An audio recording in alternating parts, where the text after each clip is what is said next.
Hello, Robert. Morning, Chris. Morning, boys. Where are you off Hey, to Pete. today? Off to the Yukonbean River. Yeah, very nice. It's good to see you cleaned your car before you left. Exactly. I saw Dr. Phil and I thought, who could that guy be? Exactly. Hey, Clint. Good to see you. Good to see you. How are you? Where are you going fishing? Yukonbean River. Oh, beautiful. Wish me luck. You don't need luck, mate. No, you are exactly. the master. Exactly. We enjoy. So you're down there for a while, are you? Down there for a week. Yeah. Oh. God's own country. Hey, take advantage. Yeah. Hey, Chairman. Yeah. A week of fishing and fishing. dancing nude round the fire. That's exactly right. Dancing nude right in the fire. Happy days. All right, brother. Alrighty. See you later. Take care. Ride safe, guys. Ever have the answer. There are some people, very experienced anglers, who feel that you need just exactly the right shade of a particular board. Hi there, how are you? Hello. I saved $3 on $100 of fuel with the NRMA card. On the road again with Dr. Phil.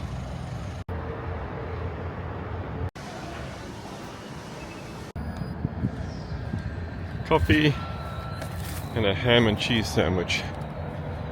Perfect.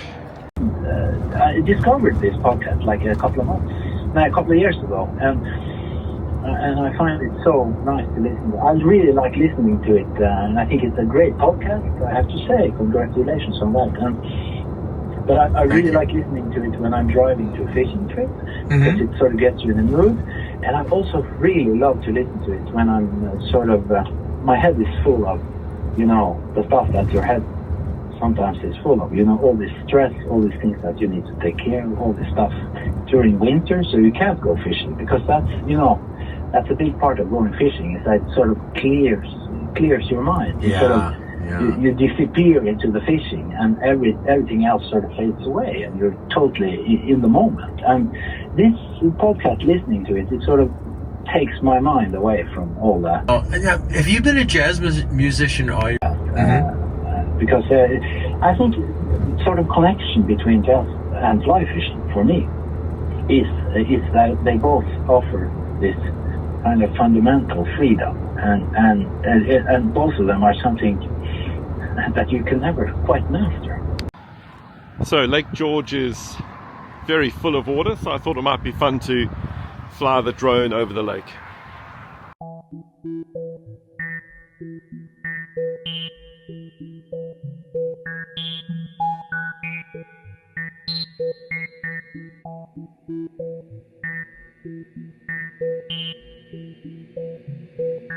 You ever have that feeling where you're not sure if you're awake or still dreaming? all the time.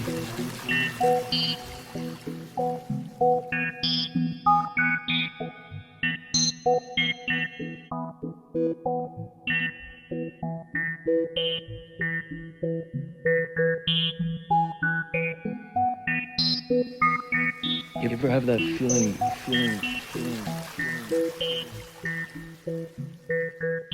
all the time. I've set the distance limit on my drone to 2.5 k's, and I couldn't even get to the other side of Lake George. It's a huge lake. No fishing trip is complete without a quick trip to Boss Outdoors.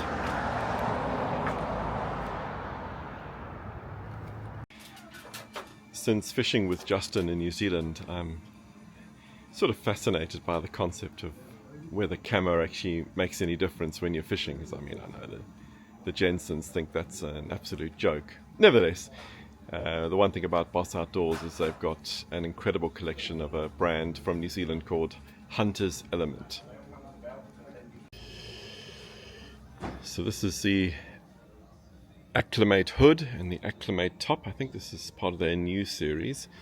So this is what I'm wearing at the moment, is the Acclimate hood. And don't get sticker shock when you have a look at the price of that. But this is the collection of Hunter's Element that they've got.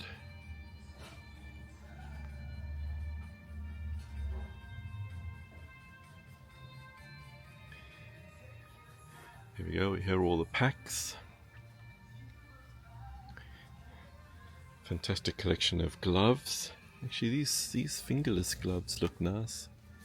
I might get a pair of those. And balaclavas, neck gaiters. Lovely. Look at this collection here. My goodness.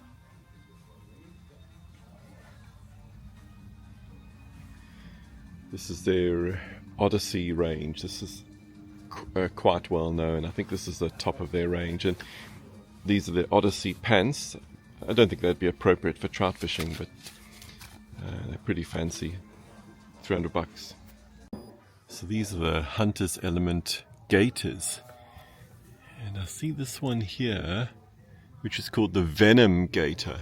This is tested and approved by Peter Bryant, New South Wales snake handler.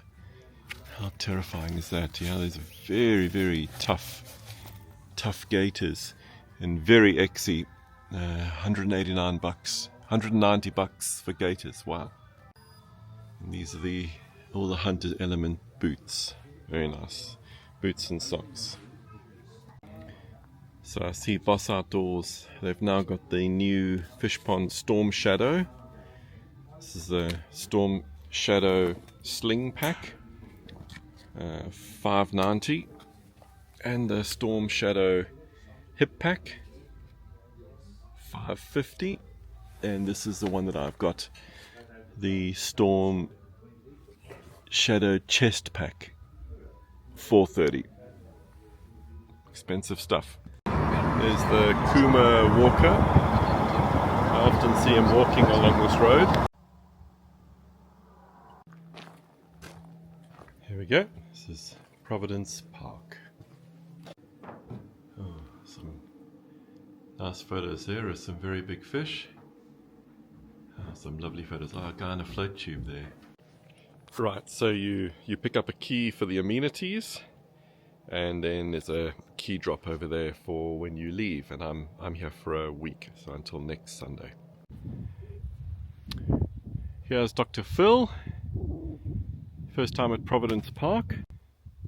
Just to show you how low Yukonbean is, that is actually the river with runs all the way up over there, and around that corner and over the other side is where Denison is. So this is a whole section of river that I've never seen before. You can see a boat over there and a couple of fishermen down over there, and someone's actually parked their ute over there. So that will be Providence Portal down over there.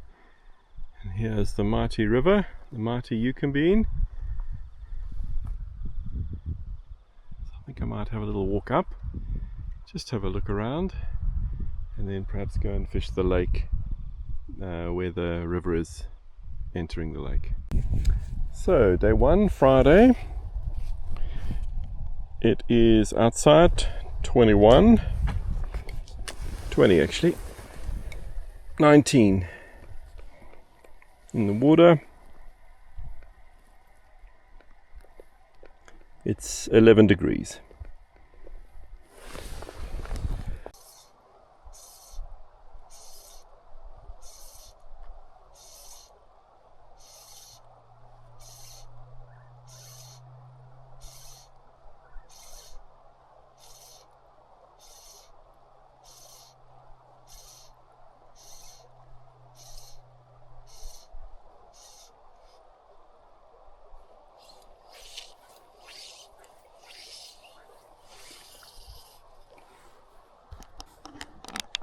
There's definitely a fish moving over there. There he is there. I've actually in the past suggested that the Ross Evolution LTX is the best trout reel on the market, and I actually took a bit of flack for saying that. The comments were that, you know, there's so many good reels, and that's true. But there's I've got to say, the Ross Evolution LTX is, for me, a pretty standout reel. Now, this is the what size is this one? I think the 5.6, and I'm fishing this with an SA Creek line, weight forward 5 floating, which is 1 line overweight, so it's really a 6 weight, and I'm fishing this on my Air 2 9 foot for a 6. But the feature that I wanted to just show you, that I only heard about it recently in a review, is there's actually a groove all the way around almost the inside of the reel, the drag side of the reel, and it's to allow you, if you're fishing a very long leader like I am today, it's to allow you to put the line in that groove rather than going around the back of your reel seat. It goes in that groove, and that allows you to get less kinks in your line. What a clever little feature. Not sure if you can see him, but there's a very big trout just over there. There he is. There he is moving. Wow. I've always had an uncanny fear of quicksand. Although I don't think I've ever experienced it in my life, but I clearly watched too many episodes of The Lone Ranger when I was growing up. And what I can say is, as I walked from there to here, which is basically, I would say this post is as far as you can walk into the lake this year, all I could think about was quicksand. So this journey will be a once-off.